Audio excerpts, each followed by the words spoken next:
Election commission of Pakistan کی جانب سے پنجاب اور خیبر پختونخوا میں انتخابی شیڈیول آئندہ ہفتے جاری ہونے کا امکان ہے۔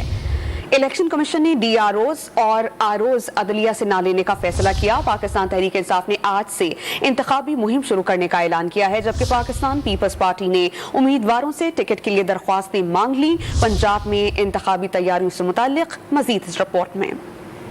پنجاب میں انتخابات کی ٹرین چلنے کے لیے تیار ہونے لگی۔ الیکشن کمیشن پنجاب نے انتخابات کے لیے 297 حلقوں میں ریٹرننگ افسران اور 40 ڈسٹرکٹ ریٹرننگ افسران کی تعیناتی کے لیے صوبائی حکومت سے نام طلب کر لیے، جبکہ عملے کی بھرتی کا بھی آغاز کر دیا گیا۔ آج نائب قاصد کی 3 درجن سے زائد اسامیوں پر بھرتی کے لیے ٹیسٹ لیا گیا۔ انتخابات منعقد کرانے کے اخراجات کے لیے آئندہ ہفتے وزارت خزانہ اور سیکورٹی فورسز کی تعیناتی کے لیے وزارت داخلہ کو خط لکھنے کا فیصلہ بھی کیا گیا ہے۔ الیکشن کمیشن کے ساتھ پی ٹی آئی اور پیپلز پارٹی نے انتخابات کے لیے کمر کس لی۔ پی ٹی آئی کے مرکزی سینئر نائب صدر فواد چودھری نے آج سے پنجاب میں انتخابی مہم کا آغاز کرنے کا اعلان کیا۔ فواد چودھری کے مطابق آج عمران خان اپنا پالیسی بیان دیں گے۔ پی ٹی آئی چیئرمین کی تقریر 40 اضلاع میں براہ راست ویڈیو لنک پر دکھائی جائے گی۔ دوسری طرف پیپلز پارٹی نے پنجاب میں انتخابات لڑنے کی خواہش مند امیدواروں سے ٹکٹوں کے لیے درخواستیں طلب کر لی ہیں۔ پارٹی اعلامیہ کے مطابق درخواستیں صدر peoples party parliamentarians Asif Zardari کے نام بھجوائی جائیں۔